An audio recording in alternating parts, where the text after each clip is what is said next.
Welcome to the Ring View Podcast. My name is Barry Grant Jr. Whoa, whoa, whoa. Where's the we are live, we are live, we are live energy? Listen, I am not in the mood tonight. Okay, Ah, not in the mood. So I apologize for being grumpy and surly. How are you, sir? That is Josh Tariff, my good buddy. I mean, I was doing good and was full of energy, but now you're just kind of bringing me down. I'll be all right. I will. It's one of those sick game type of games, so Okay. I'll get through it. Okay. Um, This is your flu game tonight. This is my flu game, exactly. Gotcha. You Okay. know, I won't hang 38 like Jordan did, but maybe I'll drop 7. Maybe I'll drop a measly 7. I'll contribute somehow. Um, how was your week? I guess I haven't Um seemed like I care. I mean, week has been okay. Yeah. I know we don't talk a whole lot about other sports on this program, but there was a lot of anger and depression regarding my Orlando Magic over the last 7 days, Made me very happy. It did. It did. and that's why I hate you. Yeah. I mean, you're the only Orlando Magic fan I've ever met in my life. Which means you So should cheer for them on no, behalf of absolutely, me. absolutely not. Absolutely not. It's one of those things where it's just like, I understand the backstory, I get it, but it's just like, no, I still don't accept it. Well, Just pick somebody else. all Anyone else. all I know is I found the the job posting for head coach on Indeed this morning, and I went ahead and applied. So fingers crossed that Listen, I I hope can. that you get it before Doc Rivers because that might be a thing. That will not be a thing at all. Don't you dare put that into the atmosphere. Come full circle, right? He I'd rather failed. I'd He rather have Chicago Bulls Tom Thibodeau listen, than he today's Doc failed. Rivers. He's gonna come full circle. Josh, he failed with T Mac. He's gonna fail with Pablo Banchero. That's just the way it goes. Just full circle it. Full circle it. You know? You're wearing an I Love Mets hat right now. Yeah. So you already know that I root for losers. You know? But I know had a good week because it was your birthday this past weekend. Yeah, whatever. So you had to have some fun. It was all right, for turning as old as I'm turning I'm or older. turned. It doesn't feel any good, but had friends over, it was cool. Family over, it was cool, and then it's over. Like that's the thing about birthday. You do all of this. Like, my wife did all of this planning and this and that, and then it's just like you do all of this stuff, and then it's just like it's over.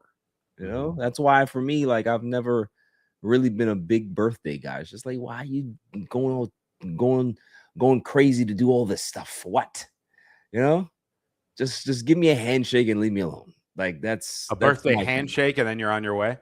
Yeah, I'm okay with that. Like, you know what I mean? Like I was at work and only the one person that I like knew it was my birthday, and everybody else was just like they didn't say anything, and that was great for me.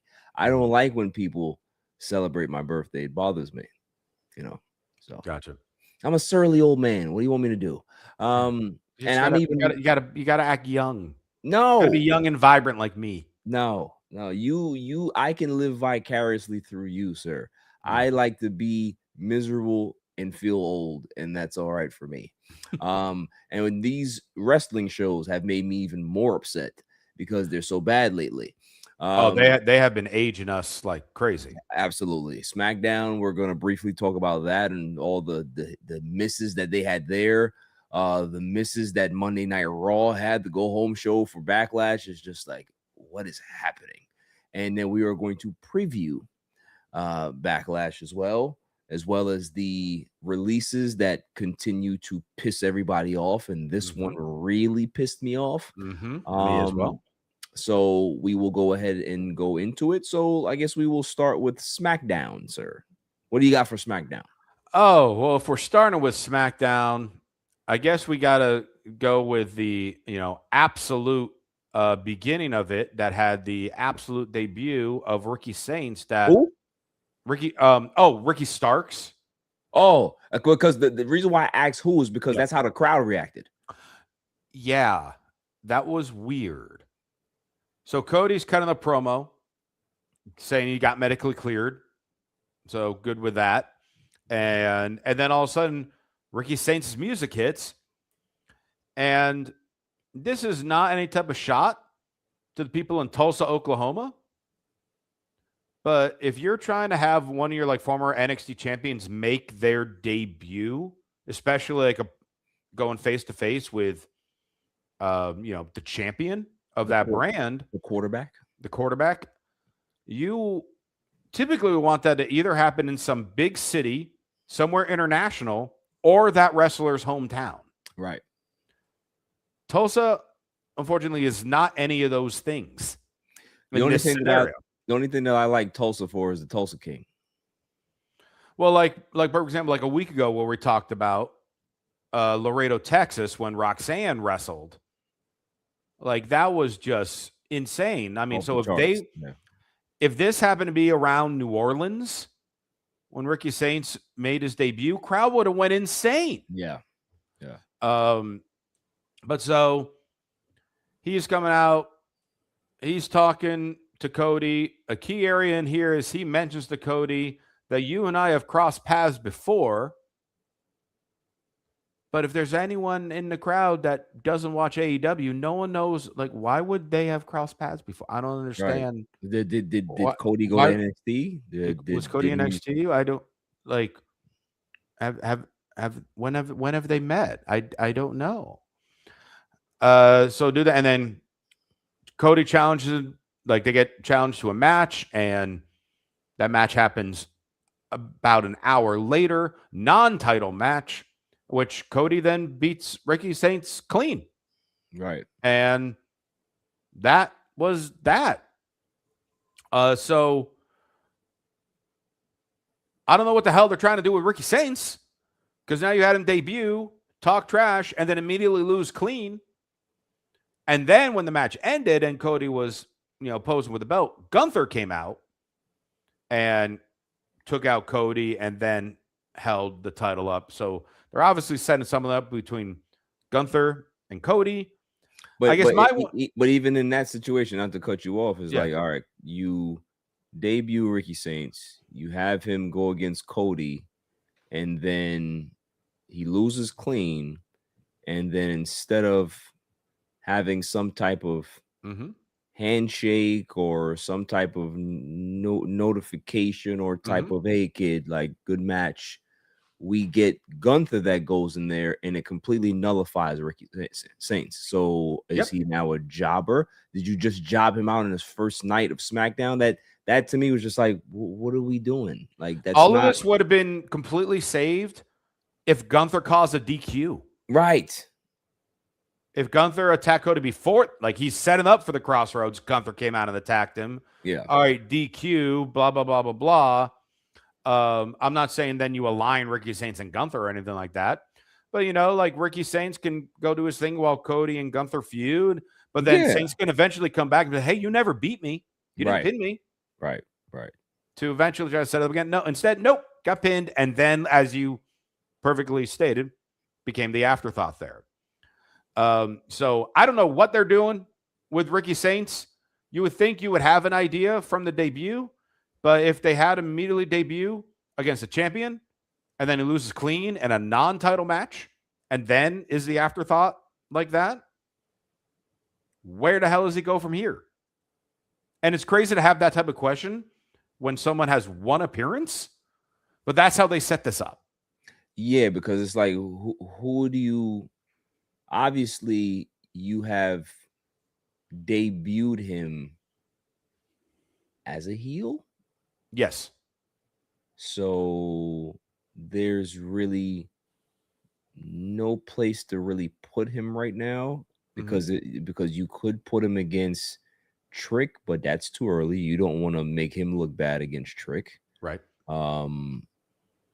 There's really no avenues for them to go right now. So I understand why they tried to use Cody as like a prop, kind of like to prop him up a bit. But like you said, it was the worst place to do it at.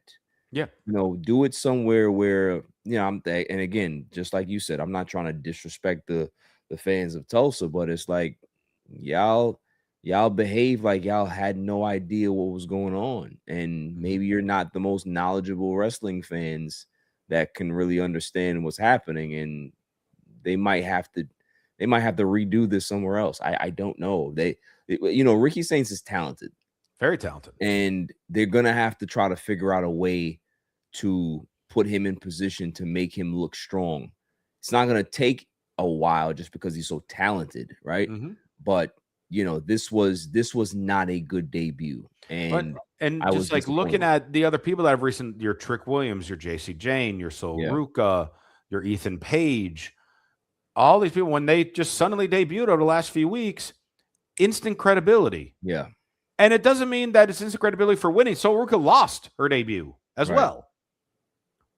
And we're gonna go over, her Raw experience tonight. And what they could have done was, again, like you said, they could have had Gunther interfere and give Ricky Saints a cheap win on Cody Rhodes. Right. You could have had Gunther just hit Ricky Saints first. Right. Which then would have technically made Ricky Saints win by DQ. Or listen, that's the type of thing that can wake a crowd up. That you give Ricky Saints the roll up. He puts the foot on the ropes and gets a pin over Cody, and it's just like, oh, so now you set something up. Like now he's gonna be like, I'm blah blah blah. I'm the uncrowned champion. I'm blah, the uncrowned champion. Yeah. My first night on SmackDown. Look who I beat. I beat Cody Rhodes. I am the guy. But that's now you have good heat on this guy that he can be able to just use this gimmick for the next month and say that he's the best person on SmackDown. Did you see what he did in his debut? He can be able to go up to people and say, did you see what I did last week? Like, he can just keep doing this, right? That's the way to do it, because Cody losing to Ricky Saints does nothing for Cody. It does everything for Ricky Saints. Yeah. Now, the one other thing out of this that I'm getting is, if the Brock Lesnar WrestleMania retirement was legit, where obviously the plan was for Gunther to then get Brock at SummerSlam. Yeah. The pivot is, okay, the favor was Paul Heyman got him moved to SmackDown to get him on the title shot against Cody. Right. That's going to be the favor that he cashed. And then, all right, we're done with it. And then they just move on. Yeah. So if that's what they're doing, fine. I'm fine with Gunther and Cody. I think you gotta have Gunther win if you're doing that. Gunther win? The way, with the career killer gimmick and all this, and then beating Rollins at Mania, I don't think you can have Gunther suddenly lose. Well, I think he's got to keep winning. If you set up Gunther and Cody, Punk is coming to SmackDown. He's coming for Cody. True. So, it's that would be a tough sell. Yeah. No, you're right. Now, who's to say that Cody doesn't eventually win it back from Gunther? Well, then now we're in the Hulk Hogan situation, and we just don't want that. Well, we're already kind of there. It's not as bad. It's not as bad. It's not as bad. He has not hit Hogan territory yet, or Cena territory yet. He has not hit there yet. So that was that. There are two other areas on SmackDown that we should mention. Yeah. One of them was Danhausen got his ass kicked. Miz and Kit actually had a successful plan where they tricked him, because Miz was finally saying, "Hey, I will mentor you," and Danhausen got excited, and then it was a trick, and they beat him up. And then Danhausen demanded a match against both of them at Backlash, and Nick Aldis said, "I can do that as long as you find a partner at Backlash." And I love so much that he brought back that awful cheesy Backlash video and then just inserted himself into it.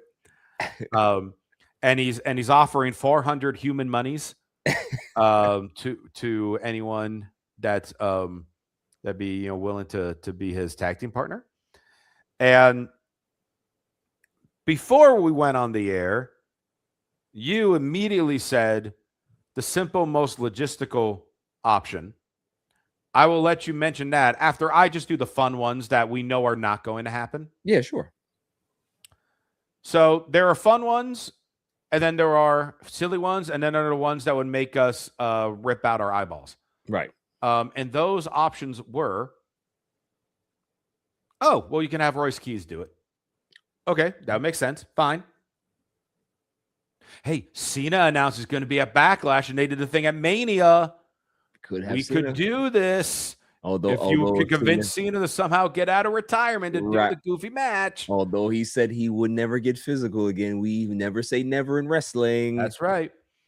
The other thing I was thinking of, they are going to be in Tampa, which is the home to many retired wrestlers. And I would just love if somebody like Greg the Hammer Valentine came out with him. Just some random Hall of Famer that lives in Tampa that will get in and just throw a couple punches and Danhausen does the rest. And then the one for us to rip our eyes out to continue their ongoing mainstream feud. That's how Stephen A. Smith lifts the curse. No, please no. From agreeing to be his tag team partner, because that's what TKO and ESPN would love. Please no. That would make a lot of sense for TKO because they just suck. But yeah, that no, please. Oh no, none of us want that. Yeah, it's a possibility. It definitely is a high possibility. I mean, honestly, of the things that I just listed, that is the highest possibility, which is crazy to think. I would definitely put that at like out of all the possibilities you have, about 65%. Yeah, but we are 99% confident the partner is going to be Chick Magnet Punk. Chick Magnet Punk. And that's the way to bring him to SmackDown. Yeah. He teams with Danhausen. He crushes them. That's his man. That's one of his best friends. They have not had a correct me if I'm wrong. Have they had a segment yet? Not on TV.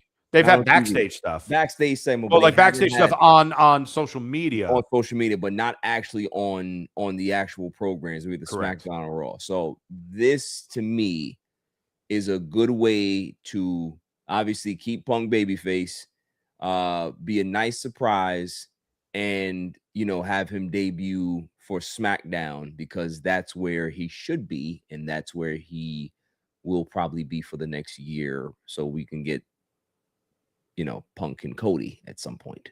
And with that, then we could have CM Punk and Danhausen beat Wepa Time or Wepa Up, whatever their name is. Yeah. For the tag titles. Yeah, I'll take it. Because that'd be comedic little run for them. And they can hold on to them when they decide to figure out whether or not they want to grow a tag team division again, because they've already taken out 2/3 of the tag team division between both shows. And we're talking, tongue in cheek, but we're probably a little serious, because, you don't want to just have Punk debut on SmackDown and go straight for Cody. You want him to kind of do other things. Yeah. Keep them away from each other for a while until it's time for them to be able to cross paths again, right? So what way to be able to get Punk over and do crazy stuff than to just do crazy stuff and just to have fun with it? Yeah. There's nothing wrong with him doing some stuff, doing some programming with Danhausen for a little bit, because it will be entertaining TV. It really would. And it would actually help SmackDown a bit, because you're putting a comedic guy like Danhausen with a serious guy like Punk, and now you're merging those worlds, and you can be able to get some gold out of it. We've seen Rock and Sock Connection work. We've seen other situations work where, the comedy thing actually bleeds over into this, but then it just grows legs and it becomes the best thing on the show. Yeah. So there's nothing wrong with being able to merge those worlds on occasion when it works, especially when you have chemistry between the two guys, which they have. So there's that. And then the one other thing for SmackDown we do have to touch on was the tragedy. I can't believe they actually aired this on cable television. We witnessed the the sad, unexpected, and horrifically graphic death of the gingerbread man. And Trick Williams threw up the X for him. And Trick is cutting a backstage promo in front of the trainer's room. Whereas it finishes, the trainer comes out to break the news to Trick Williams. So the trainer has the ability to tell someone if they're dead. Yeah. You would think there have been more EMTs or like a rush if there was someone actually, God forbid, in that type of predicament. The trainer is multi-talented. You know, Probably has multiple degrees. I don't know the skills of the trainers in Tulsa. That's what I'm saying. You know what I mean? Yeah. Probably got MBAs and all types of stuff. You know. But then we then got a graphic that told us officially that Joe Tessitore had to break the news to everyone that Gingerbread Man has passed away. And next week there was going to be a memorial service for the Gingerbread Man. Now here's my question. I'm about to go off on that. But I know that they're being tongue in cheek, but I'm going to get a little serious here. Yep. The last time we had some type of announcement like that, it was a serious announcement where a wrestler dropped from the ceiling and was no longer here with us anymore. I understand that you're trying to get some type of comedy relief, but that's pretty cringe for me, just because, you know, that it kind of feels like you're poking fun at something that you shouldn't. Although that's not even in your mind, but you have to think about things differently. You know what I mean? So that's how I looked at it. I was just like, not great at all. Meanwhile, you have Carmelo Hayes. I'm just scrolling through the roster right now. Ilya Dragunov, Julia, Johnny Gargano, Matt Cardona, Michin. Fraxium was on SmackDown this past week. Ray Phoenix, Shinsuke, amongst a few others. Ray Phoenix he's in jail somewhere. I don't know. Well, all these people that are listed aren't getting any type of TV time. But we're going to have, I believe, the 4th week in a row with a segment with the Gingerbread Man.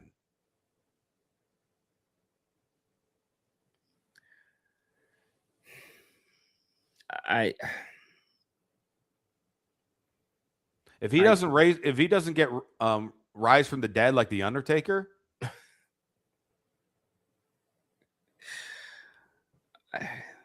this show feels like old school Hulk Hogan mid-90s WCW. I was going to say it feels like mid-90s WCW before Monday Night Wars WCW. Yes, very gimmicky and very Dungeon of Doom era WCW. Yeah. RoboCop WCW. Yes. This was before it's the Yeti. We're not that serious yet. Shockmaster. This is Shockmaster time frame. Yes. Yeah. This PN News type. Yeah. Type area. It's just bad, bro. Like this is what the Trick Williams Sami Zayn feud is centered around. Right. I have another gripe as well, is that they have to be careful what they're doing with Trick, because you're literally, they're trying to like recreate The Rock, and I don't like it. Like, he's not The Rock. Yep. He's nowhere near The Rock. And that's not even a diss to Trick, but they're just different people. Like, they have different charisma. That's not his lane, and you should not do that to him, because that's not fair. It's just not fair to him. I've hated everything they've done with Trick even before WrestleMania. So, you know how much I love Trick Williams. I have We both love hated Trick Williams. Yeah. what they've done with him over the past 6 weeks. It's been not good. Yep. So, yeah. So that was pretty much a summary of the key areas of a 3-hour SmackDown. Was it Gingerbread Man, Danhausen getting ganged up on, and Ricky Saints debuting and losing. So one highlight an hour. Great. Yeah. Fantastic. But you know what? We'll make up for that with tonight's Monday Night Raw. Oh, or would we? So should we just run through this show? Please. Because we could probably do it fairly quickly. Please. So it starts with Roman wanting to come out and Adam Pearce stopping him, causing the crowd to boo. First off, you missed something. Why was his belt just randomly just like floating somewhere? Because he sends it there early for them to polish it to get it ready. Got it. And just think between the lines. Right. So he's angry. He's trying to go out there. Adam Pearce is like, Jacob Fatu isn't here yet. Which now makes me question what I did last week of who is the heel in this feud? Is Jacob Fatu the heel? I would assume so if you give him a Tonga death grip. If you give him a Tonga death grip and he shows up whenever he wants. Right. So he is not coming out, and then Seth is about to come out. So they have a stare down in Gorilla. Rollins comes out, calls out Braun Breaker, and then Braun Breaker beats the crap out of him again. And that's how the night started. We'll get more into Seth and Braun a little later. Right. Finn Balor and JD McDonough. Good match. It was a good match. Rematch from a couple weeks ago. This time, though, the story is all about Roxanne, based on what happened last week. So we're having a backstage segment of Liv being like, hey, why were you even talking to Finn? It was like, he came into our locker room and I told him to leave. Told him to leave, right. Well, why didn't you tell me that? Why did I find out from Netflix? You were already out there, and then we ran out for the match. I don't see why it was an issue. Nothing happened, and I told him to get the hell out. So that was interesting. The match happens. Dom gets kicked out, and Roxanne is the one that ends up helping JD McDonough get the biggest singles win of his career. Gets the hammer, hits Finn in the stomach with it. Yep. And then JD gets the win. So now those two will have a rubber match at some point. Would be better if there was a title. But again, this is just the background to the story of Roxanne. Right. Penta and Javon Evans against Ethan Page and Rusev, exactly as we said this would happen. And it was interesting because the story with this match was Ethan Page kept going for the twisted grin over and over and over and could never connect it. And eventually hit a fisherman buster. Which was very impressive. Right. And that will definitely be a better finisher for him based on his size than the Twist of Fate, because so many people still relate the Twist of Fate either to the Hardys with the Twist of Fate, or it's too similar to an RKO. Yeah. So I like you're adjusting it for him to get that. And he pinned Penta in the tag match. Which is going to set up a title match, obviously. Right. Which they're already planning on. So, I mean, the match was good. It was a good tag match and did what it was supposed to do. It was supposed to make sure that, as I drop something, that Ethan Page is in line for the title matches along with Javon Evans and along with Rusev. They're all going for Penta. So this I was fine with. It was a fun match. Now, do you think that there's going to be any type of like partnership or some type of, alliance between Rusev and Ethan Page outside of this? I think it's going to be short-lived. Okay. Because Rusev wants the title. I mean, the other thing would be that it does actually emerge, and Rusev kind of turns to Ethan Page's bodyguard type guy. Right. Um, I don't think they could work well as him being a bodyguard, just because I think is Ethan Page taller than Rusev? He's a bit, but that doesn't really matter. It doesn't matter nearly as much in today's day and age than it used Yeah. to. Rusev's a badass. It doesn't matter. Oh, Rusev is an absolute badass. Yeah. Like if you for example, Ludwig Kaiser is taller than Rusev.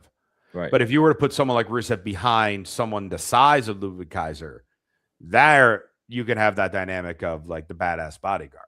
Right. Ethan Page is a big dude. He is.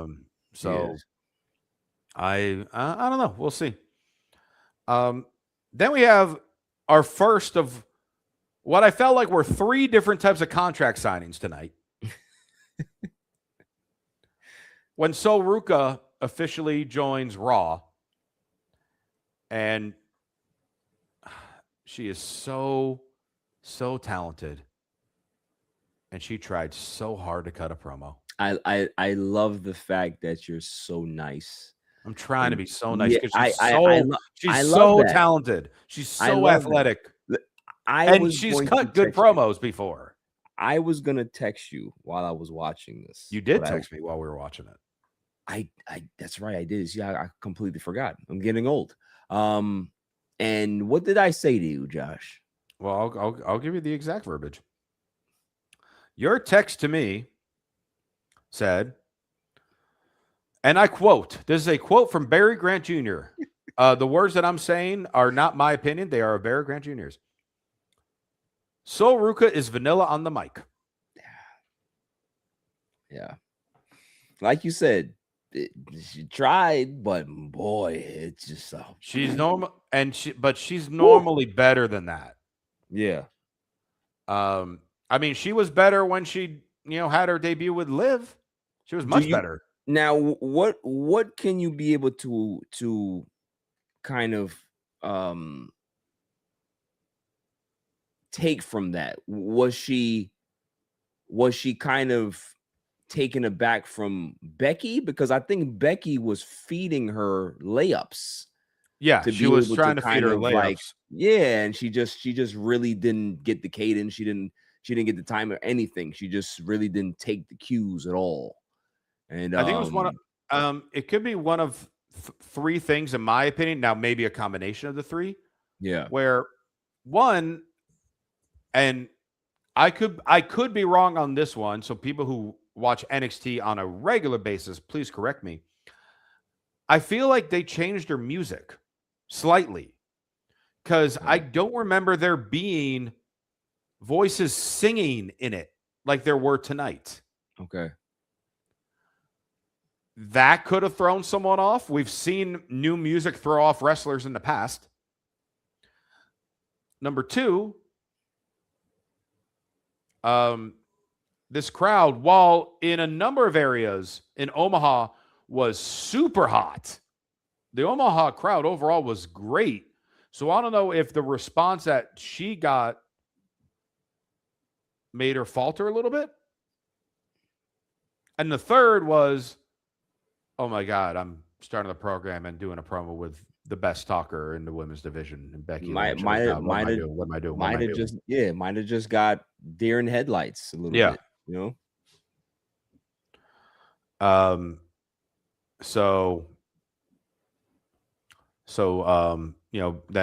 then they brought a little bit, and then we had a soul snatcher.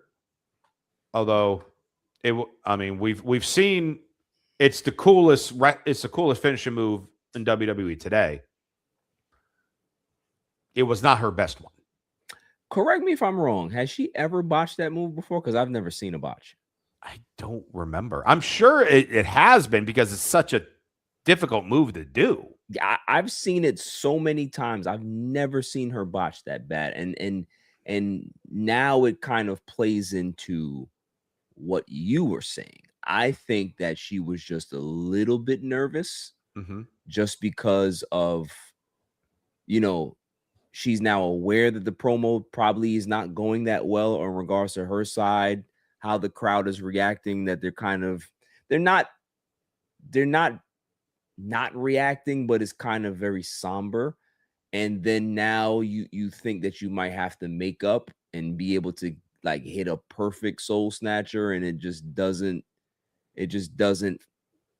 you know, everything just went bad. And it happens, right? Like, people have had their bad debuts or bad botches in the ring, and everything just Yeah. kind of goes downhill from there. Like, she's talented enough, but she definitely does have to she has to work on her promo skills. And I think her being able to engage with Becky a lot more can be able to help her, just Mhm. because, like, you gotta, although they might be getting some lines fed to them and all that stuff, the scripts, you still have to try to make it your own. And as Yeah. talented as and athletic as she is, you do need to find a way to deliver on the mic, because people will like your in ring, but there's a lot more to it.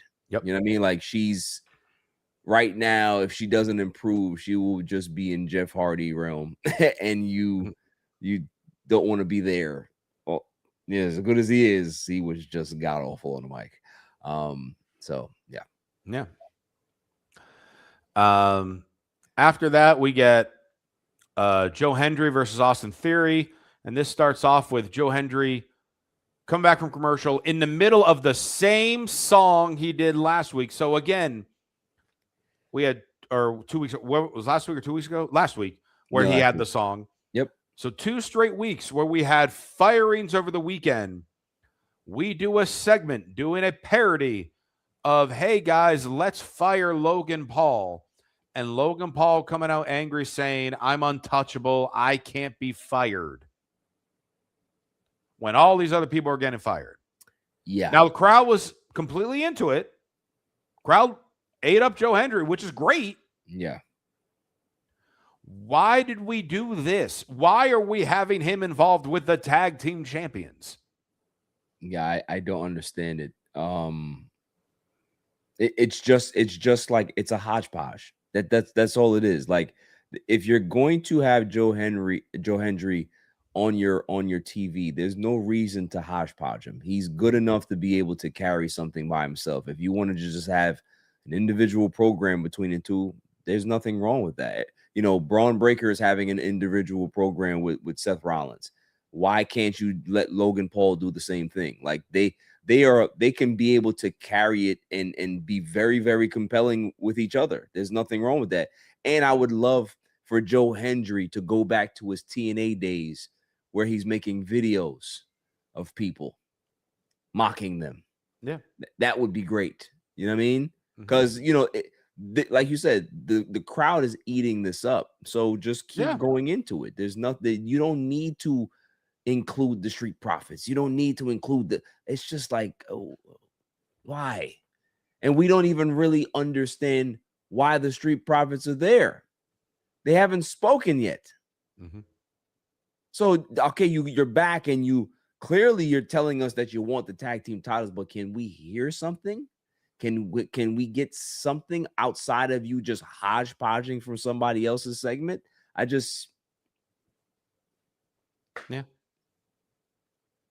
I was just like, why? Yeah. So Austin Theory is facing him. Logan Paul gets involved. DQ. Street Profits come out again. Now, this is 3 straight weeks where the Street Profits have come out and attacked the Vision. And not once have they been talking about the Street Profits. They've No. only been talking about Joe Hendry. Braun Breaker came out again, took everybody out. And then Seth Rollins came back, and they brawled a little more. Right. And then we find out that Seth Rollins versus Braun Breaker is going to essentially be like the pre-show match. It's not pre-show. It's hour 1 of the PLE. That's going to be on ESPN2. Yeah. But that's what we're going to have for that. So that's going to be on free TV. And when I say free TV, I just mean like the TV. You're the one that's going to be on basic cable. Right. Why am I already sick of Seth Rollins and Braun Breaker? I am over it. I think you feel the same way I feel, just like what we talked about last week. The timeline is just way off. Mm-hmm. Like how they started it is it was clunky, right? Like you had Braun do the WrestleMania thing, and then they had another physical thing, and then they speak. Yeah. Then you're going back to the physical thing. It's just there's just no connectivity here. Mm-hmm. It's just all over the place. Yeah. So, and we know whatever happens at Backlash, that ain't going to be the end of it. No. Because the other like story in the back with this is, hey, Seth Rollins has no friends. There's no one that can trust Seth Rollins. Right. I'm going to throw one other thing completely out of left field at you that literally just popped in my mind as I described this. Because if Gunther is moved to SmackDown, unless LA Knight also gets moved to SmackDown, now you completely lost that feud that you teased that 1 week on Raw. Right. What if LA Knight ends up being the guy who somehow comes to Seth Rollins' aid? Well, I mean, if it's not the bloodline, it's the vision for LA Knight. That's Right. That's It's all, one or the other. That's all he's been relegated to. So Yeah. sure. Yeah. Sure. But he wasn't on TV tonight. Yeah, you're gonna see a lot more of that.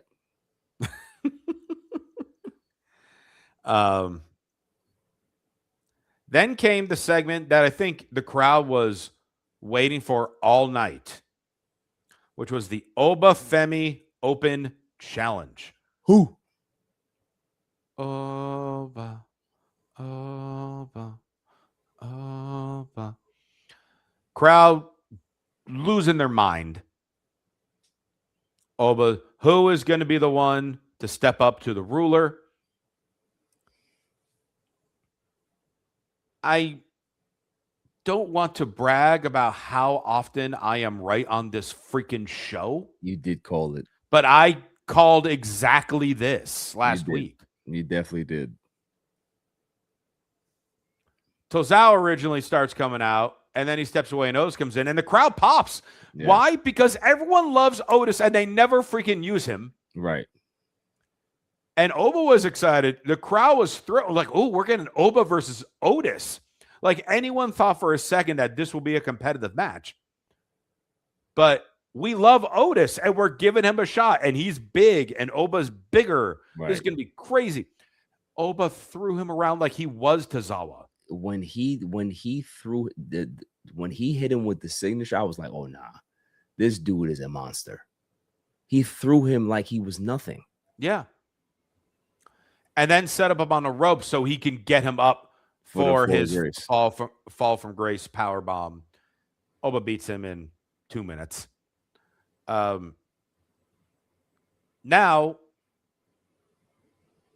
I guess the question is,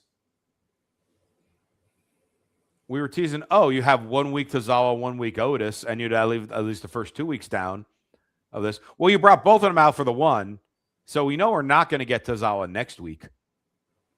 So, are we going to get anyone up from the ladder? I mean, so if I'm looking at the Raw roster, I'll just throw my prediction for next week. Shoot. I'm just scrolling through the roster real quick. Because, again, it would probably be another face because they're the brave ones. So, if I'm looking through here, your next opponent next week for Oba will probably be Dragon Lee. Poor Dragon Lee. Yeah. Why you gotta throw around Dragon Lee? I don't want to. Now, here's the one thing that didn't think of, and I have no idea when he's supposed to be coming back from injury. But my thought is he's going to be having the quick squashes until his open challenge is answered by Sheamus. And then he'll still beat Sheamus eventually, but they'll have an actual match. an actual feud and an Yeah. actual match. But I mean, when I'm looking at the Raw roster, and if I'm looking at specifically the baby faces on the roster, that would just be fed to him in a way, aside from Tozawa, Dragon Lee. I mean, Cruz del Toro is still technically on the roster. Joaquin Wilde is still on the roster, so they might hop in at one point. Yeah, maybe. I mean, but didn't he didn't face them already?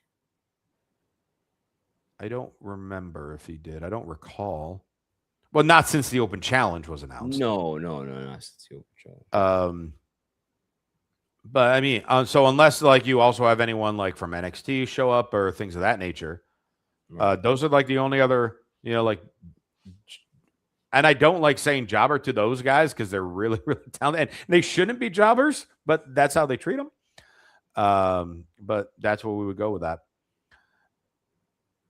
Then we have trios tag match. Now, WWE did not call this a 6-man tag match. They called this a trios match. Tony Khan's not going to like that. Yeah. Why are you doing that? Why are you doing that? Just WWE? To be petty. Yeah. Just to be petty. But the OG El Grande Americano teamed up with the Los Americanos Hermanos, who were Julio and Bruto. I've never seen these guys before, but they are a monstrous tag team. Now, did you notice something that there was a little bit of booing that was going on? The American crowd is finally siding with the AAA crowd. And we're gonna Grande Americano, Rayo, and Bravo, they're here to stay. Yeah. Which, by the way, since I pulled up the Raw roster a second ago, I noticed this, and this is hilarious. The roster page has Chad Gable, Ludwig Kaiser, Pete Dunne, Tyler Bate, Grande Americano, OG Grande Americano, Bravo, and Rayo all on it. So the roster page has 4 more people than should be on it, at least. Right. So, by the way, they still have Brock Lesnar listed as a free agent on the roster page. Just wanted to point that out as well. Not gone yet. So this 6-man tag was fantastic because all 6 people in this ring are incredible. And I still, for the life of me, and I've said this off and on for months, on why we never see the Creed brothers on TV. Right. Because they're incredible. You got to find a way to get them on. Like I don't understand how, with the lack of tag teams that they got and the incredible skill that they have, along with someone who can speak with the OG Grande Americano, because I don't know where Chad Gable's been. I just don't understand why this was the first time they were on Raw in months. They listen. If Chad GPT is the one that's booking these shows, then you can understand why. But this was good, like you said. Match was good. It really makes it feel like, this is by far the hottest feud in all of wrestling. Right. I mean, look, we wanted the payoff to be at WrestleMania, but they might have had the better call to make it be a AAA thing, and it's worked. It's worked in their favor. So it absolutely good on them to be able to have some foresight with that. Yes, I mean it's going to be the highest viewed AAA event ever. Yeah. So who wins? You gotta have, you have to have the OG get unmasked at this point, right? Have to. Where then Chad Gable will go on Raw, and he's gonna cut a promo of, guys, I know this is crazy, and you haven't been able to understand this and figure it out yet, but it really was me the whole time. And I know it's a shock to all of you. And this, where then everyone's just gonna be like, bruh, we've known it's been you for this has been over a year now. Has it really? He wrestled Rey Fenix at last year's Mania. Wow. The OG Grande Americano has been for almost a year and a half.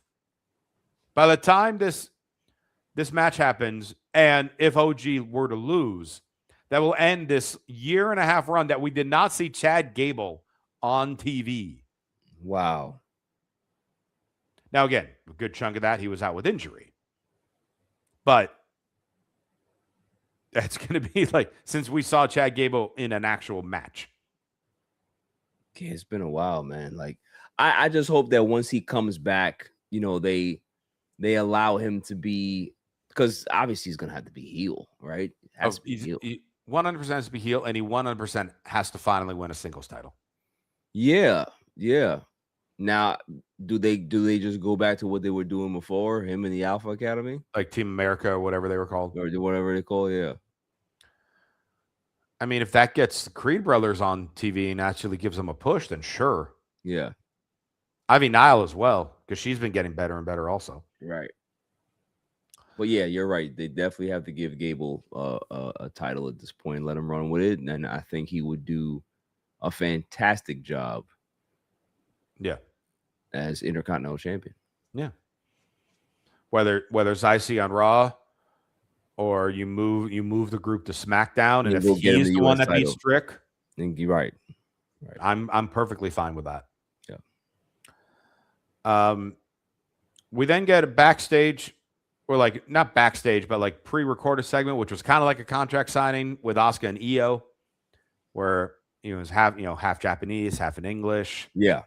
It was good. I was fine with it. All everyone's thinking about though is Kairi Sane. And the crowd's going to be chanting, "We want Kairi." The entire match. The show's in Tampa. Yeah. Just terrible, man. I mean, like you said, this match is going to be great because they're going to kick ass. These two are going to be incredible in the match. It's going to be hard hitting. It's going to be exciting. They're going to do their thing. But, the payoff match is what we wanted to see was Kairi and Asuka. That's what we were so invested in for all of these months. And, for this to happen, it's just sucks, man. It just really, really sucks how, these wrestlers are just looked at as numbers on a spreadsheet. Mm-hmm. It's sucks. Yeah. But it is what it is. That this is the new era that we're in. And if we're going to try to enjoy WWE, we have to deal with TKO's bullshit. Yep. So that leads into our main event contract signing of the evening of Roman Reigns and Fatu. And nothing new came out of this. Not at all. This was the same exact promos that we've had the last 2 weeks. And the word that I will use for this segment, meandering. Elaborate. They sat there and they said a lot of nothing. Mm-hmm. And then again, if you don't give, I've noticed something. If you don't give Roman real hard material to be able to sink his teeth into, there's this malaise of a promo that you get from him. Mm-hmm. Where you get these weird cadences and it just comes off as just like they're just going through the motions here. It's not hitting. This is not 2020 Bloodline. This is not. There is no emotion here outside of, yeah, I'm trying to eat. I'm trying to get your spot. Blah blah blah, and then, well, I don't think you earned it. You don't deserve it. It's just like you couldn't come up with anything else to be able to have them really sink their teeth into when you're talking about these two dynamic monsters that you tried to keep away from each other for years. And Mm-hmm. this is what we get. Mm-hmm. This is what we get after the build. That this is what we get. I am super disappointed in this build. I'm not. I know again. I know the match is going to be fine. You know, Roman always brings it. Jacob brings it, but they have done nothing to sell this feud at all. Nothing. Zero. Yep. You know what I'm saying? It's just. I think Backlash is going to be a very weird show. You're going to have a lot of good wrestling matches, Mm-hmm. but and maybe listen, I think maybe the pay-per-view in itself is just going to be fine because of the matches, but in regards to the build, are they going to be any video packages or anybody going to care? Is anybody even going to care about I don't know. There's just nothing that I'm like super invested in because they have Yeah. not done a good job telling any story. And it's interesting also because Backlash is notoriously known as the rematch pay-per-view. Yes. I The think we have WrestleMania one rematch. rematch. I think we have one rematch on the card. Yeah. And we'll get into the matches in our predictions Yeah. momentarily. My one question with this is, what type of angle do you need to have the Tongan death grip in to then be able to lift your opponent up in the air and slam him into a table? Because that's what happened. Yeah. Like, how do you turn a Tongan death grip into a Uranagi? Yeah, because you're Jacob Fatu. No, I guess. Okay. What makes So- sense? He's called the Samoan werewolf. It doesn't make sense. Well, but again, this did nothing, and table didn't break, which, that is never fun. And again, Jacob Fatu is suddenly the heel in this. People would cheer Roman regardless, but he is working it like a babyface. When you have Adam Pearce trying to help Roman Reigns, something's up. Yeah, I mean, I don't have a problem with them angling Roman Reigns as the baby face, but you gotta have a better story than what you're telling us to Yeah. get there. Absolutely. Right? Like, there's nothing you can be able to create what you want to create, but people love Jacob Fatu. Yeah. And you're trying to get heat on him. It's not working. Right. So I don't know why you just didn't continue to lean into Roman Reigns being this arrogant, which he is doing. Yeah. There is some arrogance there, but there needed to be. I don't know what's missing for me to explain it, but there's just something missing. Like whether he was stalking Roman or doing, I don't know, but it would be better than this. Like that sit down tonight was just like, I'm just looking at myself like, this is not good. It's No, not it wasn't. like, they're sitting there and they're just having a, I'm just like, it just did not come off well. Just Yeah. didn't like it. And that's how Raw wrapped up. A very you're- blah go home show. A very blah go home show. Yeah. So those are the shows. Would you prefer to just go into the PLE predictions and then the news, or vice versa? Yeah, let's go into the PLs, Sure. the PLE news. So we'll go into the predictions. Prediction, excuse Yeah, me. yeah. So we'll go into the predictions now.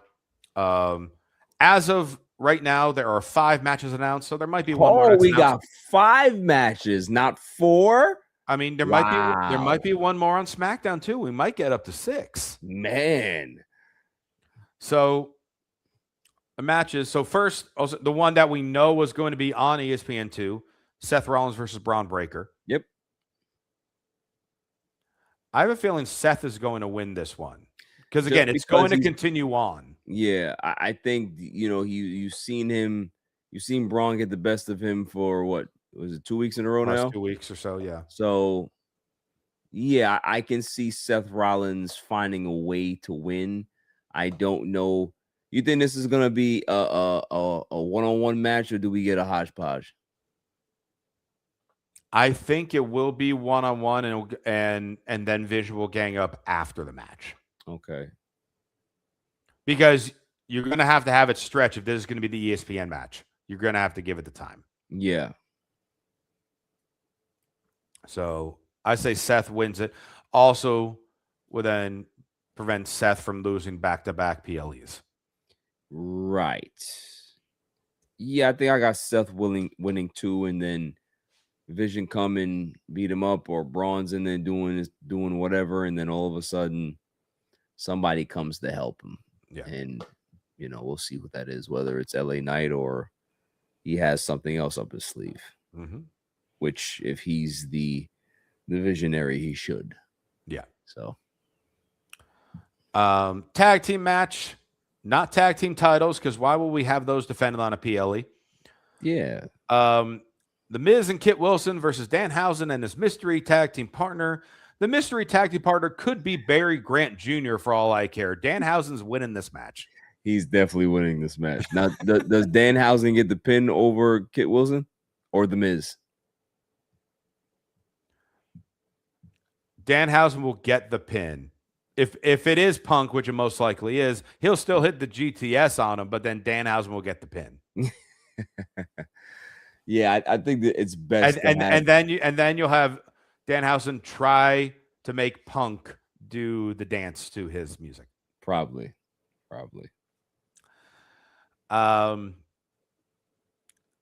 Women's match, no women's title matches, because why would we have that on here? Io Sky versus Asuka. Give me Asuka. I'm gonna say Io. I'm thinking they're just gonna have this be a one match and be done. Okay. Because they want people to forget about Kairi Sane. They know they had to do the match. That's a good point. So let's just get it done and then have them move on with different people. That's a good point. I didn't even really think about that. That they're just trying to culminate this feud and just run out the back door. Yeah. Before people stone them with tomatoes. Yep. I'm talking about TKO, not the women. Right. Yeah. Rematch for the U.S. title: Trick Williams against Sami Zayn. Trick. It better be Trick. Why do I still have a weird feeling, like I thought with Mania, which was wrong, and I hope it's wrong again? Why do I have some weird feeling that Little Yachty is going to cost Trick Williams the match? I mean, that's kind of where this is going, right? With the gingerbread man and something with it. Yeah. Yeah. I mean, that's kind of where it's going. What would be the point of putting the belt back on Sammy immediately and having Trick have it for 3 weeks? The fact that there is no rhyme or reason why they do things on SmackDown, so it would actually make sense. That's it. Okay.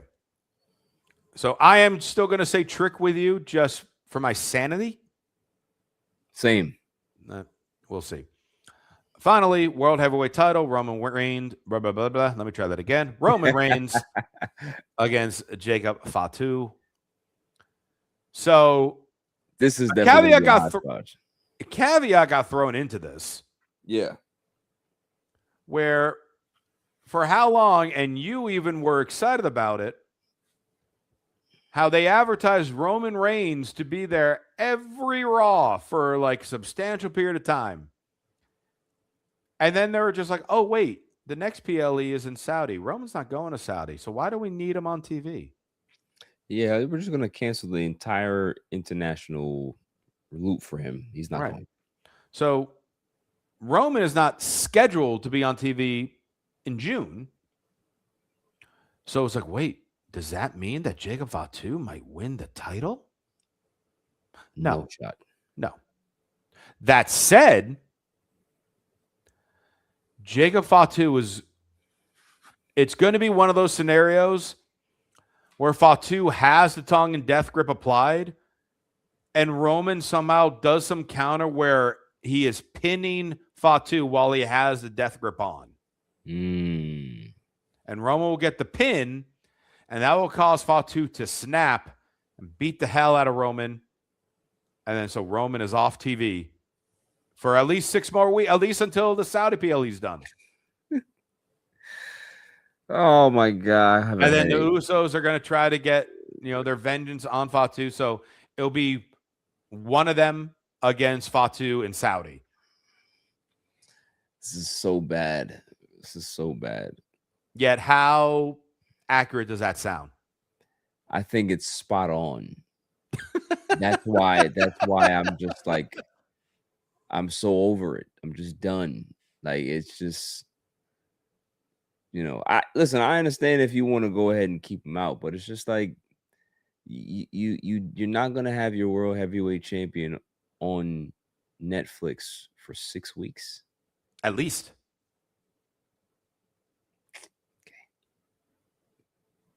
I can't. If this is what they were gonna do, or this is what they're planning to do, you should have just kept the belt on Punk. Yep. Which is great to think, oh yeah, Punk's the more reliable one that will go to Saudi. I just don't. I don't understand it, man. I'm over it. I'm so over. I can't wait till Saturday is over, because so we can be able to just start some new stuff. Because whatever they tried to do in these 3 weeks after WrestleMania just bombed.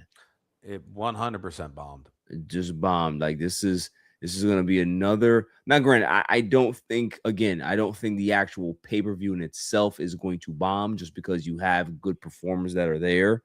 So at least ESPN is going to get a good PLE that has some good matches on it, right? That hopefully people are invested in. But man, it's just, what a difficulty getting here. It was just like watching paint dry, or nails on a chalkboard, or like, it's really bad. It's really bad. Very disappointed. Well, on the subject of very disappointed, let's talk about some releases. Let's get into the two that were actually releases first, because these two, we can kind of understand. One of them we definitely understand. The other one we just feel bad for. And let's see which one you feel bad for. Who do you feel bad for? I 100% feel bad for JC Mateo. Oh, I don't. I feel bad for Tongaloa, the great Tongaloa. The great Tongaloa. Yeah. That man is a legend. Okay. The botches that he has are legendary. Absolutely legendary. I'm just like, so this guy's career, and I know there's far more than what I'm mentioning here. You have him as Camacho. You have him as I don't know if this is a word that I would be canceled for saying, but, and I apologize, like a cholo type person, right? With Hunico, where you have him around a bunch of cruiserweights, so he looks like this big, overpowering guy. That obviously didn't work. He leaves. He then goes to TNA, or at the time Impact Wrestling, and has a stable with Drew McIntyre and LA Knight. One of these three is not like the other. He's gone there. Somehow gets in the Bullet Club and has success with Tama Tonga.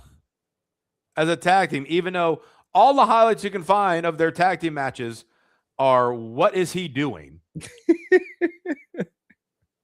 I And just want to then know gets how he's into the gotten this far. bloodline, and then we have the plethora of Tonga Loa moments, whether it's not getting the ref to be pulled out of the ring in time, missing the low blow on Kevin Owens, holding the title incorrectly when he holds it in the air, sliding off the announce table.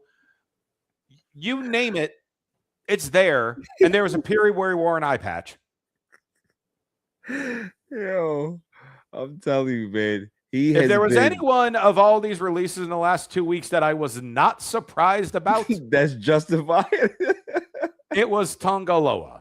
Yo, listen, they were just like, You are the black sheep of the bloodline. yes.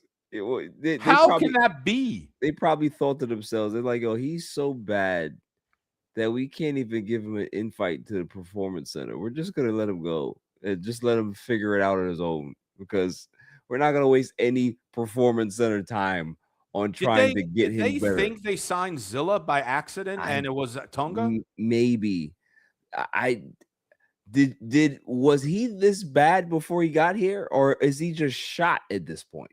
Look him up in New Japan. He did the same stuff. He was just able to be kind of covered up by a Bullet Club. Just like here, he was being covered up by Bloodline. Yeah. Except there's a lot more social media in America over Bloodline stuff than there was for Bullet Club stuff. Right. Oh man, very entertaining, but he will be missed by me. I'm sorry. Now, JC Mateo, better known as Jeff Cobb, and he's certainly better known as Jeff Cobb because it was JC Mateo for literally less than a year. Yeah. This was the case of a guy that has a look and skills that are extremely rare in wrestling, and WWE was, let's sign him just to make sure that no one else can have him.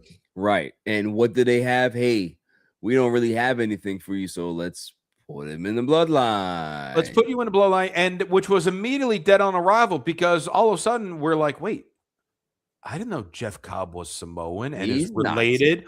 Oh, wait, no, he's from the Philippines and has no relation to the bloodline. So this was already a terrible idea. Yeah.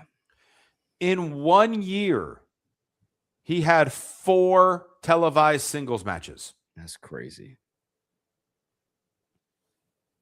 A brief run as tag team champion, where I don't know if you can technically call him tag team because it was one of those like Freebird rules where it was all for the MFTs. That he wasn't. But he was the one who was pinned for them to lose the tag titles. Right. Well, you knew that was coming.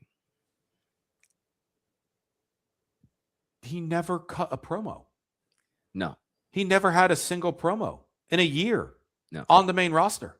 No.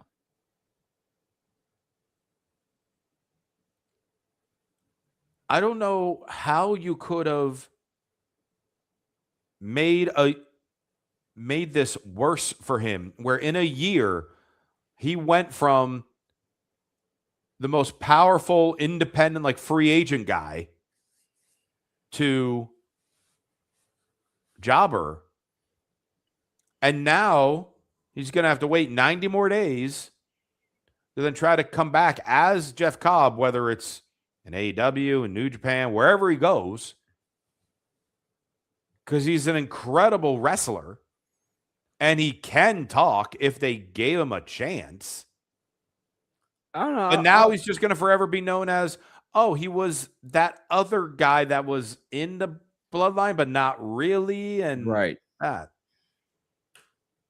I think New Japan might be his best fit, honestly. I mean, that's where he's had his most success was in New Japan. Or he might just kind of work the indie scene and just develop himself over there too. Like there's nothing wrong with that. Yeah. But you know, he just never it never came off, not saying believable. It just never came off as like valid or legit that he was with the MFTs, and he's kind of like in that Rhino build and mold. Yes. And it's very hard to, like, if you don't have Rhino's intensity to be able to captivate people, and he just didn't. Mm-hmm. He's a good worker, he's a good wrestler, like we always say, but it just never hit. Like, it just never hit. And I don't think that he got a great opportunity to be able to highlight himself here. Yeah. And I would hate that his experience thinking that, well, is this what WWE is? I don't believe that that's the case. It's just that, like you said, they signed him with really no plan for him. Right. And they just kind of stuck him here, and they never got him out when they should have got him out and been able to utilize him in other ways. Mm-hmm. So, he would have been just fine had he signed and stayed in NXT. He'd have been just fine. Yeah. So,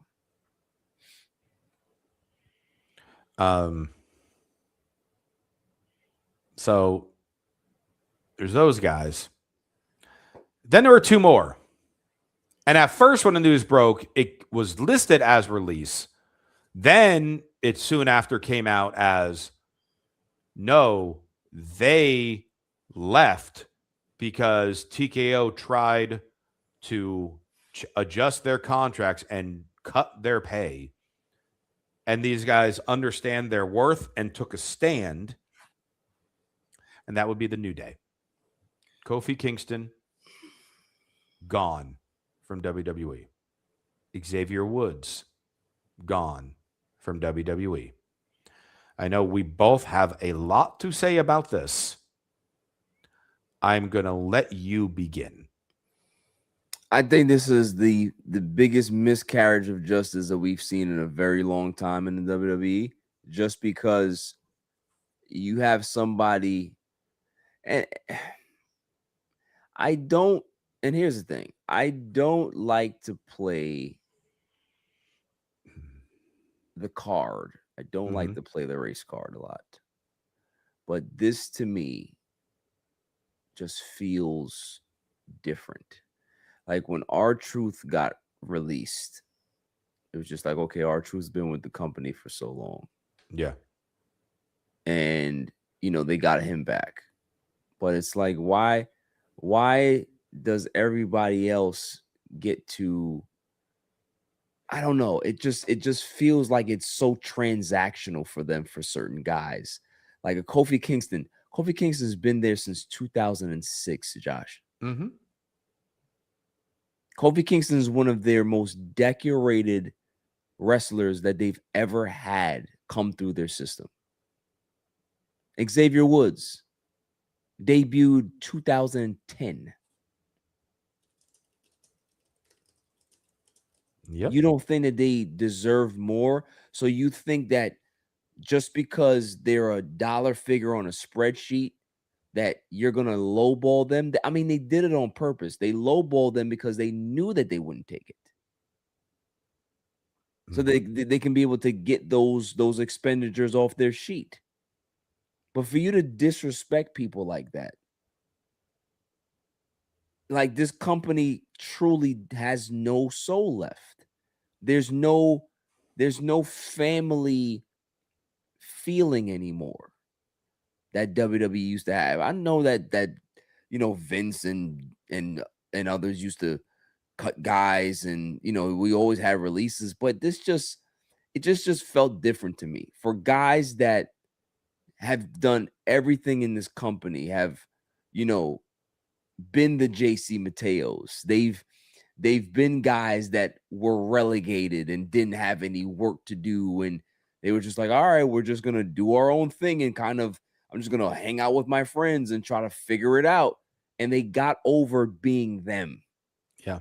Nothing that WWE created for them. They did that. Mm-hmm. They built the New Day themselves, as well as the fans got behind it. And that's when that's when everything took off. But it's just like, these are self-made guys. These are guys that, were doubted and second guessed and casted off, and they became stars. And there has to be a better send off than that for guys that have sacrificed so much to be able to make this product a lot better. Move merch. So many kids love the New Day, and they move so much merch for those kids. And it's just, to me, it just feels like I have my issues with TKO, but we're wrestling fans and we're going to continue to watch. We're going to continue to try to enjoy. But this one bothered me to the point where I was just like, I'm just fucking done with these people. Like it just, and for me, like I'm not going to say I would hate to see Xavier Woods and Kofi Kingston end up in AEW, but that out of anything would just not feel right to me. Mm-hmm. It would just be weird because it wouldn't be the New Day. It'd be something else. And it's just like, that's not the way they're supposed to go out. They're supposed to go out the way they want to go out. And they did. They chose to not take the low ball offer, and they bet on themselves and said, y'all not going to disrespect us like that. If that's what you feel that we're worth to you as a company at this point, as individuals, then cool. We'll just leave. And that's the lasting image that everybody's going to have of Kofi Kingston and Xavier Woods. It's fucked up. Excuse my French. It's just, it's something that in a business should never happen. Guys like that should never be expenditures. Those guys turn into trainers in NXT. Those guys turn into great agents, or those guys are just veterans that you need in your locker room to be able to help the next generation get over. Because guess what? Those guys know what it's like to not be favored. Those guys know what it's like to be able to be cast-offs and not have anything planned for them. Those guys know how to be able to get it out the mud and turn themselves into superstars. Those guys know how to generate money for the company to the point where they were must-see TV every fucking week on WWE programming. They have the gamut of experience to be able to help young guys. And for you to be able to look at them as expenditures, shame on TKO, but we're not shocked. So that's all I have. It's another example of them continuously thinking that this is just a business of transaction. Wrestling is a lot more than that. And if they don't realize that, they're going to have a rude awakening. When you take out any type of reigns with a hardcore championship or the 24/7 championship, the most decorated WWE wrestlers, the top 5, number 1 is Edge. Mm-hmm. Number 2 is John Cena. Yep. Number 3 is Chris Jericho. Yep. Number 4 is Triple H. Number 5 is Kofi Kingston. There you go. Kofi Kingston is the most decorated African-American in the history of WWE. Yeah. You can argue as far as African-American wrestlers who have transcended and have been the most successful in wrestling history. Your top 3 in some order, you can decide whatever the order would be, consists of Ron Simmons, Booker T, and Kofi Kingston. Correct. You do not deal with someone with that type of magnitude and say, hey, we want to slash what we're paying you after you signed on NRA and the company is making more money than it ever has before. Yep.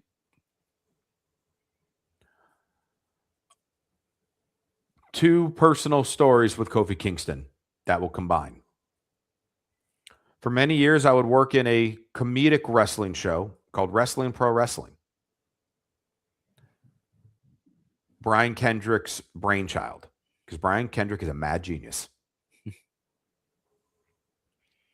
From time to time, there would be wrestlers in the WWE that would come to the shows because they're friends with Brian. They want to support it. And it was hilarious. And they would go. Most of the time, they would just be in the audience, enjoy themselves, then immediately leave. Kofi Kingston went to a show once while he was the WWE champion. Wow. Kofi Kingston made sure it was over Comic-Con in San Diego. San Diego is roughly 2.5 hours from where this show was. Kofi Kingston made sure to check out the show while he was in California. He was at Comic-Con that day, drove straight to Burbank, California that night, came up to the locker room before the show to introduce himself and hang out with everybody, myself included. I was playing a character at the time called D Evil, Dennis Evil. Now, if you don't know wrestling, pro wrestling, you can look it up on YouTube and Twitch. It's a trip. Yeah. Everyone was characters they're not normally. And it's just bizarre, goofy, way over the top, like cheesy 80s horror / comedy. And like the horror was made to be comedy because it was just so overly cheesy and bad. Yeah. So my character, D Evil, wore all black with a red tie, face painted red, like Brother Love, except I'm wearing black. And I have a red glove. If you shake my hand with a red glove, you have made a deal with D Evil, a.k.a. the devil, and now I controlled you. Right. So there were a number of goofy shenanigans that were, and I built a stable because I would shake the hand until my character eventually died. I have a photo, and I will have to send it to you after the show of my group with Kofi Kingston shaking my hand, shaking the devil's hand. Because he thought it was hilarious. Right. Afterwards, he then hung out in the locker room again when everyone's changing and getting out of all our stupid costumes. Chatting with us about how'd you come up with this idea? How'd you come up with this character? This and like legit wanting to get to know us. This guy is the biggest name in wrestling. This is in the summer of Kofi Mania. Right. He is the flag bearer for the company at that point. The face of the show. Yeah. 3 months later, a couple weeks before he drops the title to Brock Lesnar, I am a contestant on the game show 25 Words or Less.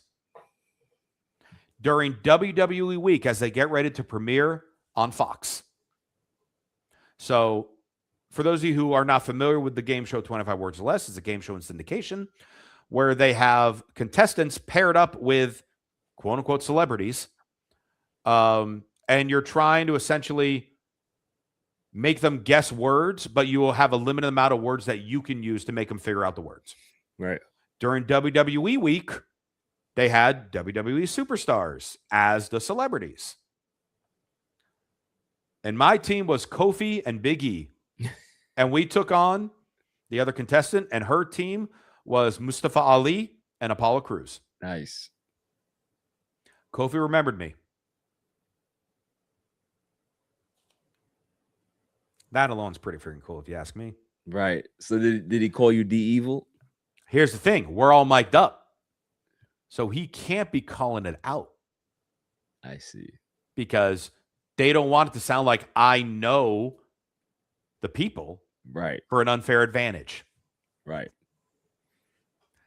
There's a point during the game, and you could find this episode. It's somewhere online. You won't hear him because he whispered it to me. But there's a point where my opponent is trying to get Mustafa Ali and Apollo Crews to guess the word heel. That was her word. The way that she described it was not face. Mustafa and Apollo, good employees, when they hear not face, they're thinking nose, mouth, skull, head, ear. They're just guessing various things on the face. Yeah. Kofi leans over to me while we're sitting watching, and I'm watching this. I'm just like, what the hell is happening? This is so easy in my mind. Yeah. Kofi leans, kayfabe, bro. And then leans back with a smirk. Because he's just like, they're never going to say heel. Right. And he knows it, but that contestant doesn't. And that was his way of being like, don't break kayfabe. Right. Because we won't follow it. Right. I made sure, and I won the episode. Nice. Thanks to Kofi and Big E. That's cool. I've also gotten to meet Xavier Woods a number of times. Xavier went to several pro wrestling shows. Awesome. Because he's, all about, the video games and comic books and larger than life stuff. I've said this on podcasts in the past. I think Xavier Woods, you can make an argument that he is the most influential wrestler in the WWE in the last 10 years because of Up, Up, Down, Down. And what he did for them outside of the ring. Yeah. Up, Up, Down, Down was the first real way that people got to see WWE superstars out of character. And I don't mean being on like Ride Along on the WWE Network or something. They were genuinely just hanging out with Xavier Woods, right, playing a video game and chatting about whatever. The things that I learned about people like Luke Harper, Ruby Riott, Edge and Christian, Connor and Victor of the Ascension, Randy Orton was on at one, but the list goes on and on of all the different people he would have on the show. Tyler Breeze, Adam Cole, Cesaro, The Party, as it will be. He is a tremendous interviewer. Yes. That never got the credit for that. And Up, Up, Down, Down brought a sense of empathy, reality, and genuineness of the wrestlers, whether they were faces or heels, champions or jobbers, wherever they were on the card. You would tune in for how they would act on GM mode and how the wrestlers would joke with them on it as him and Tyler Breeze battled week by week. The Superstar Save Point interviews, just random events where, hey, we're going to play video games and just hang out and record it because we have some off time. And this is what we need to do to unwind and relax ourselves. Right. Uno, during the pandemic, every Wednesday was Uno with Xavier Woods, Cesaro, Tyler Breeze, and Adam Cole. You have no idea how much that helped me during the pandemic, because I'm watching guys that I enjoy watch on TV, but they're hanging out. It's just friends hanging out. And obviously during the pandemic, as we all know, it's very hard to hang out with friends. Yeah. And I was living that vicariously through them every Wednesday. That's how I spent my lunch breaks for my job while I was working remote on Wednesdays. I was so excited for Wednesdays because I know during lunch break, I'm watching guys play Uno. It sounds crazy, but it helped you. It helped me so much, and as much as it helped me, I know it helped them. Yeah. And for what he has done with that, and I mean, he is the reason that WWE grew at Comic-Con and all the other cons. He is the reason that G4 made a comeback. Right. He is the reason that all of a sudden wrestlers got made characters in games like Tekken and Street Fighter, I mean, he's not like in the movies per se, but he's the reason that all of a sudden the relationship with various video game brands got Have connected. improved. Yeah, and got connected. Absolutely. So you put all this as far as the stuff with Kofi, stuff with Xavier Woods, and the stuff with Big E as well. I know he's still there, but he was obviously a big part of all this. Yeah. To combine it with everything that you described as far as the accolades in the ring, the merchandise, the kids, the title reigns, the history, the promos, the rejuvenation of the tag team division, etc. It's odd to really think if there are people that are untouchable, because we know there are, but at the end of the day, technically, no one is quote unquote untouchable. These are two individuals that should have been untouchable. 100%. 100%. You don't you look at them on that fucking spreadsheet and you just keep it pushing. And I do expect at some point they will be back. At least Kofi. Because someone is going to man up and say, oh, we screwed up big time. Yeah. But that said, I would not even be surprised, though, if they admit they screwed up big time and then they bring them approach back Xavier before the 90 days. Kofi, and they approach him, and then Kofi and Xavier still say no. Yeah. Here's another thing. And this is what actually made me end up leaving AfterBuzz TV. And this is a story I don't think I've ever been public with. So you're getting this right here, right now, because I'm in that mood. And it had to do with Kofi and Xavier Woods. Black Lives Matter, who were the only wrestlers that showed any type of support during the program for Black Lives Matter. It was a New Day. New Day at the time were on SmackDown. I was hosting the AfterBuzz SmackDown show. So this was this was spring of 2020, give or take, when this was going on.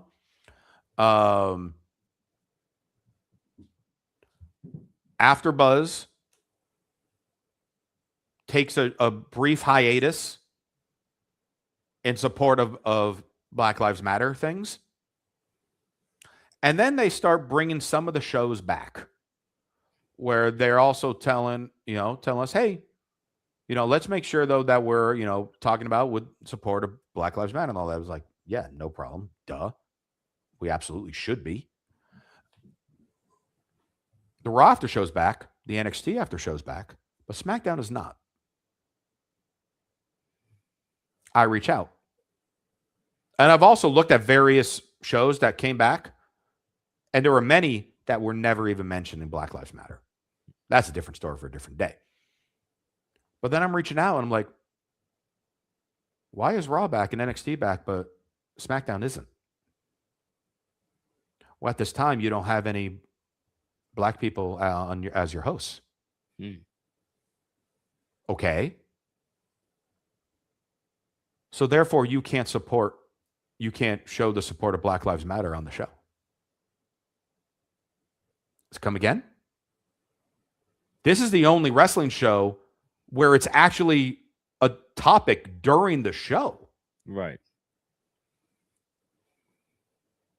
So we need to make sure that we're speaking about what the New Day is bravely doing. Right. Because they're doing something that no one else is trying to do. Because they're smart about it. And they're professional about it. But at the same time, they want to show that they take a stand and support things. Just like they did in this situation where they did not resign or negotiate their contract. And they're like, well, at the time, we did not have any African-American hosts on the SmackDown show. So they felt it was not necessary. And that's when I said, I'm done here.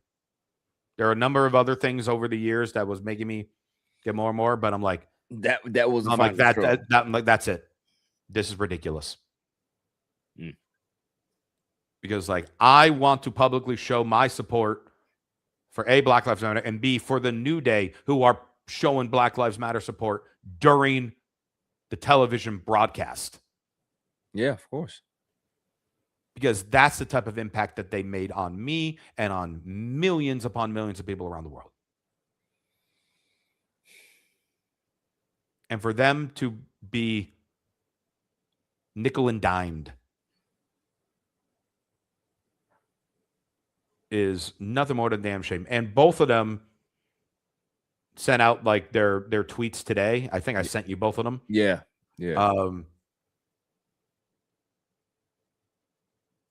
Just like when you just read the tweet, you can just tell from both of them how genuine and grateful and proud both of those men are. And they should be. They should be proud. Yeah. Because they have friends, family, and fans all over the world that are incredibly proud of them for what they did.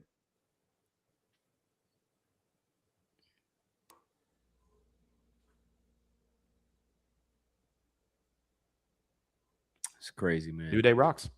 Yeah. Listen, whatever they do, even after this, they may end up getting a huge momentum boost from this, from wherever they go. Sure. But to me, it's just gonna feel like Joe Montana in a Chiefs uniform. I mean, oh boy, like the thought of New Day versus FTR versus Young Bucks versus Edge and Christian versus Motor City Machine Guns. Like, hey, yeah, that's going to be a really, really fun dream match. Then what? Right. It'd be cool. I would enjoy that. It's like it's Joe Montana as a chief. It is I'm trying to think of another example of someone who was still playing at a high level, but then they're like, what? Michael Jordan as a Wizard. Yeah, it just feels odd. Mm-hmm. It just feels odd. It feels wrong, and everything that fans are feeling, they're right to feel. Mm-hmm. It's just a huge slap in the face to a fan base that loves them. Like, it like truly grown up with these guys and like really loves them. And we always felt that back as well. The passion and the care that they've always put into, whether it be their wardrobe, whether, whatever message they're delivering, just being themselves. Mm-hmm. Just being themselves, being able to break through being yourself. Yeah. That's always going to be the feel-good story of a generation. Like you were able to do it your way. Mm-hmm. And they went out their way. Yeah, they could have stayed there and took the shorts, but what message would that send to the locker room? Yeah. Just because you're a lifer here and you love this place, that you're gonna go ahead and go be disrespected because you want to stay? Absolutely not. Mm-hmm. They've made so much money in their careers that they have enough FU money to stay home. Yep. Then be disrespected like that, and that's the message. Just like Kofi said on his post, don't let anybody disrespect you and tell you what you're worth. You know what you're worth, and you never let anybody try to shortchange you on that.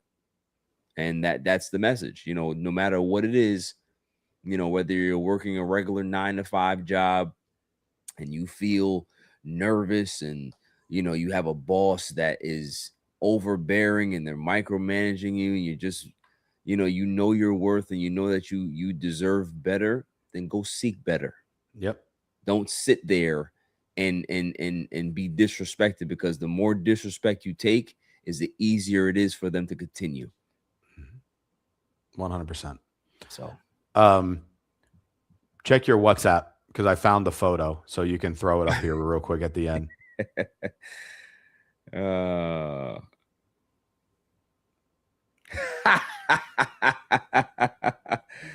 Look at that face paint. Oh my God. Oh, it was hideous. But it was so dumb that it was like, Amazing. That is hilarious. Hold on, let me go ahead and send this to As myself real and quick. as you're doing that, I know it's not related, but I was just looking at notification. I don't know if you saw, sports related. Timberwolves beat the Spurs tonight, Yes, I did. A couple of and things happened. The and Wembayama set the block record. I was going to say Wembanyama had 11 points and 12 blocks. Unbelievable. These Minnesota Timberwolves, man, they are something. Jaden McDaniels has become a star. Yes, right in front of our eyes. Yes. Right in front of our eyes, man. I am all And for it. Ant did play tonight off the bench. He had 18 points, 25 minutes off the bench. Just talented guy, man. Yes, he Talented is. guy. Well, listen, that gives me all the confidence in the world that Lakers going to pull the upset. About that.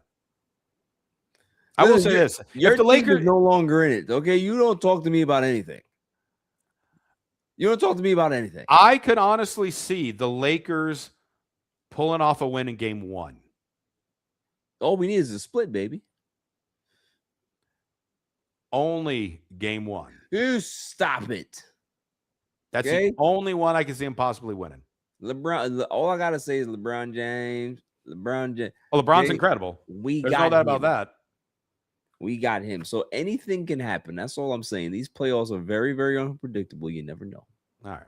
You got that picture loaded yet? There it is. So there. I don't know if you can tell which one is me. Yeah, is it the one all the way to the left? Yeah, that is. Shout out Martin Morrow from the Before the Bell podcast. At the time, it was Purvis Rottenbelly. Nice. The evil brother of Gentleman Jervis Cottonbelly. That was Gentleman Jervis's dog, Lord Bumblesnoot, that we abducted during this show. Nice. An actual dog. It couldn't have gone better. That is Kofi, by the way, in the pancake jumpsuit that they would wear. Nice. Because he wore that at Comic-Con and then drove straight to us. And then look at the red glove. And then he shook the hand of the devil.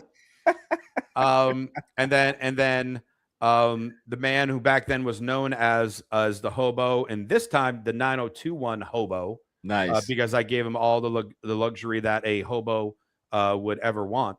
But now he is NWA's Brandon McCord. Nice. So that was D Evil Enterprises during Wrestling Pro Wrestling.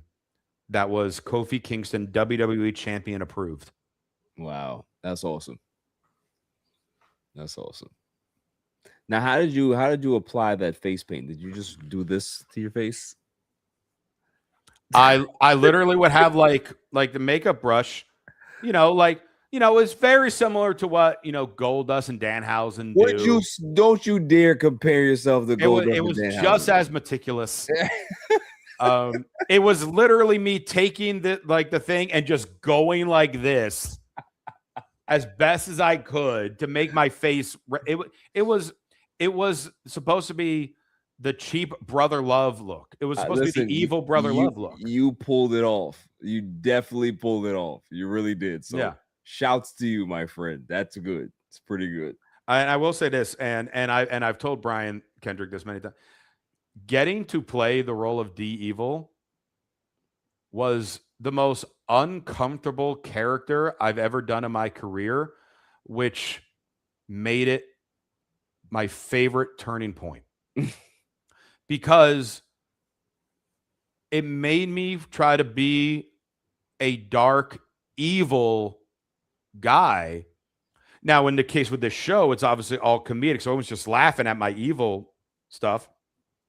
But a lot of what Christian Rosenberg is today is strains from that. Yeah. Because that's where I got more comfortable doing evil laughs and being dark and talking slower. Right. And just really emphasizing the no pun intended, like the devilish type of heel. Yeah. I got from Brian telling me to paint my face red and be a devil. And that's where it was. That's pretty cool. I I enjoyed that story. I enjoyed the stories that you shared about Kofi and Xavier. It's just, you know, we have the memories, but you know, it just it makes you that much more upset just Yep. knowing that, you know, the ride is over when it didn't have to be. Mm-hmm. Right. And again, for me, it just, you know, based on how things went with you know, our truth, things have went with them. It just feels a lot more. Yeah, we don't need these guys. You know, we have an influx of young black guys that are now in the company, and it's great. And people are happy that there's so much diversity in here that we can be able to go ahead and just cast out the old ones. Mm-hmm. And it's like, no, there's room for everybody, especially with the money that you have and a depleted roster that you have, regardless of what talent wise. You don't think that you can be able to still utilize the New Day right now? Yeah. Really? Like, it's just doesn't sit well. And I'm hoping that they can come back to the company after they realize their mistake. But I think it's more what you said, is that the company might contact them and they'll tell them to go fuck off for now. Mm. You know, until things kind of settle down and they're not so hurt by it, and then, you know, they can be able to bridge the fences. But it's just really sucks, man. So Yeah. shame on TKO, shame on Triple H, shame on everybody that's involved to be able to allow this bullshit to happen. And you know, we are in the midst of one of the worst down periods of WWE in recent memory. Mm-hmm. And it's unfortunate because they have a lot of good young talent, but Mm-hmm. it's not good. Not good. No, it is not. Final words, my friend. Oh, more words? Jeez, I've talked a lot. That is true. You definitely did say a lot. Well, I'll have your final words. Yes, have it. We are done. Oh, oh, Okay. come on. I got at least like 45 more minutes in me. Come on. Oh, do you? Yeah. Okay. I mean, you can always do the solo show. You know, I could just put you on here and you could just talk to the masses. But I need someone to respond to me. You know, while I count Z's and sheep. You know, No, because we gotta prepare because we got some backlash we gotta watch this yeah. weekend. I am honestly hoping for a good show, because if we get a good PLE, man, we're gonna come in here on Monday night, and we're gonna be flying high, because it's like, okay, we got this very mediocre build and we got a very, very good show, and that's a good jumping off point for, you know, your after WrestleMania plans, right? Yeah. Like, you start off the first pay-per-view with a bang. That's the way to do it, right? So I'm Mhm. hoping that it goes well. I don't want to see them fail. I want to see them do well, but Right. you know, they really have to. I don't know how these writers are still employed, but you might need a new writing team. Just, you know, I don't know, man. This is like really bad.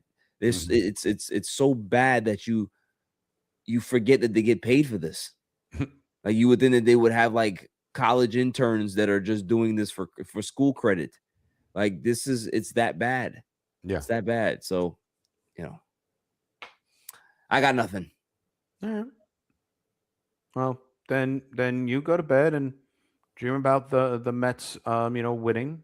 Hey, we And won two in a row. how We've much did you lose? won two in a row. How much did you lose? Overall, Yeah. what is it? 21, 22 games? We suck. Hmm. We suck. Yeah. You know, but at least I can be able to root for those Lakers. Second round. I Ah, predicted them to get to the man. second round. I'm not like angry about it. Whatever. I Okay, I did, don't want to hear it. I don't care about your prediction. Your prediction said that the damn Magic were going to win. And what happened to that? Huh? actually, my prediction was if we lose game 6, then we will lose game 7. You did say that. You did say that. And we did not look like we were going to lose game 6 until the second half happened. Oh, the 24 missed shots? That was great. 23 missed shots in a row. Thank you. I'm sorry. I apologize. The 19 second half points. The 45 minutes in real time between field goals. That is insane. How did you watch that game, the entire game? So thank God for this. I watched the first half at home, and then I had to leave for a gig. Oh, God bless you. And when I got to the gig, there was 3 minutes left in the game, and they were down 10. I'm sure you were shocked. Not only was I shocked, but I was so grateful that I wasn't, because if I was at home watching it, my TV would have been broken. Oh my goodness. I've been there, my friend. Trust me. It's not fun. not fun. But until next week, hopefully we get some better wrestling. Stay safe. Stay cool. Peace.